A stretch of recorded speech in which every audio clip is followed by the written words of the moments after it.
You never talk about yourself. Sure I do. All the time. Kathleen Miller, where are you? Here she is, everybody. Welcome her to the stage.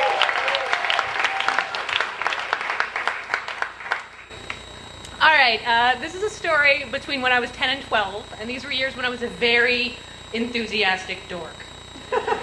Let me describe a picture that really summed up that year. It was taken on my birthday. I was turning 12. I had the hair of a frizzled 40-year-old secretary, big purple, sadly just Raphael glasses, the plastic kind. And you can tell that it is a special day because I only wore Simpson shirts at the time. And they were coded. It was Bartman, so you knew it was a special occasion. Now, it starts out in the 4th grade. I was in Mrs. Britt's class. She was a pinched gray woman. And she announced in February, here in North Carolina, that it is Black History Month, and we have a special assignment. And what it means is that we have to go into the library and research a black person of note, of our choice, and do a 1-page essay and turn that in. And I was super psyched, because I was a huge aficionado of Miss Whoopi Goldberg. Real name Karen Johnson. Now, I was told by Mrs. Britt that I could not do Whoopi Goldberg for my essay, and I was crushed. And she told me it was because she uses filthy language. And this was unfortunate on Mrs. Britt's part because it only raised Whoopi in my esteem. And in the next couple of years, and she told me to do Tina Turner, which I felt like was not a right substitute. In the next couple of years, Whoopi does a lot of great stuff. She's doing comic relief and raising money for homeless people. She's Guinan on Star Trek. And, oh yeah, in the picture I'm also giving a Vulcan hand sign. Always. Give it for the next 4 years at least. And Whoopi was in The Color Purple, which was amazing, but not as good as my favorite movie, Jumping Jack Flash. During the film, you see Whoopi is gorgeous. She has this symmetrical, beautiful chocolate face and these little cute twists in her hair, and she has bright lemon yellow pants with matching high-top Reebok shoes. Unbelievable style, right? And she fights the KGB.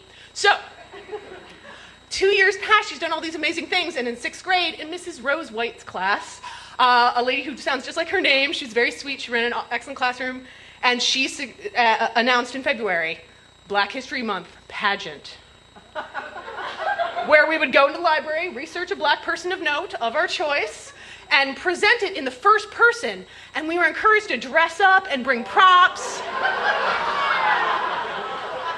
So I am psyched, right? Because I practically have the essay itself written. Now Franklin Newton, who was one of the most popular kids in class, and notably one of the only black kids in class, got the plum assignment of Bill Cosby. And he was going to wear the sweater, and he could do a great voice, and he brought an empty box of pudding pops, and he was also black, so it really helped. And my friend Tracy Alls, later my BFF, who was the whitest girl in school in both skin color and funk level, chose Tina Turner, and wore a little jean miniskirt, and she was going to blow her hair out big with Aquanet, and if you squinted, it looked just like a negative of Tina Turner.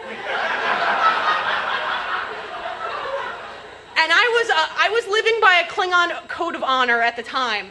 And I always kept my projects to myself so I could work really hard on them. And I was thinking about how much other people were doing a great job embodying their characters. And so I had a plan. And I rode my little blue Huffy to the store, and I bought foundation and powder and Miss Whoopi Goldberg skin tone.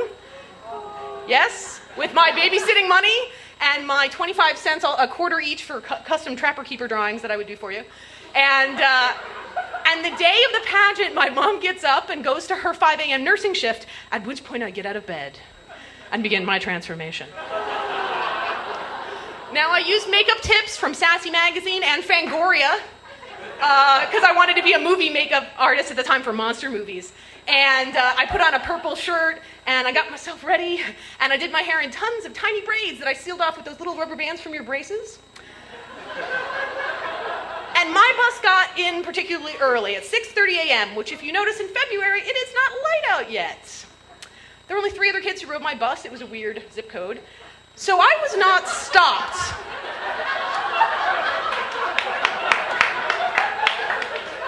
Until I walked through the doors of the school.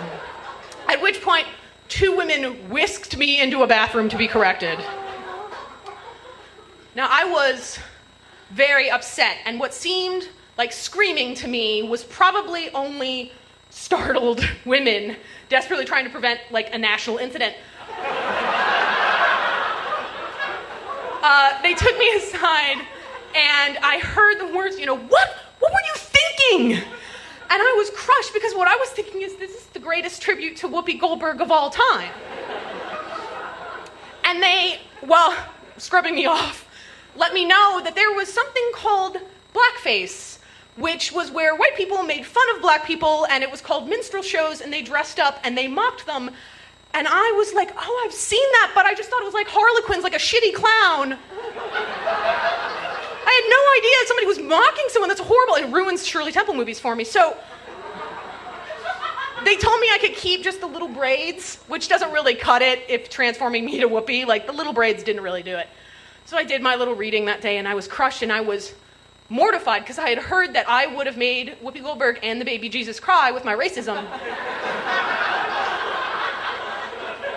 And I felt super guilty for the next few years, until Whoopi Goldberg was, for some mysterious reason, dating Ted Danson. And he showed up at the Friars Club roast of Whoopi in full blackface and offended almost every living black person of note. But I was so relieved when Whoopi arrived at the press conference about this and said that blackface is all about context, and that he didn't mean any harm. He was trying to make her laugh. And although I still kind of thought he was a bastard, I felt a lot better that at least Whoopi Goldberg would have thought it was funny.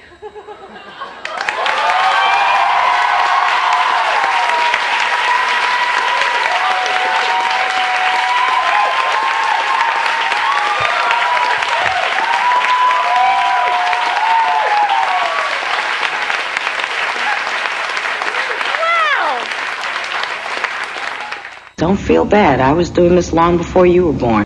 The idea of fitting in just repels me.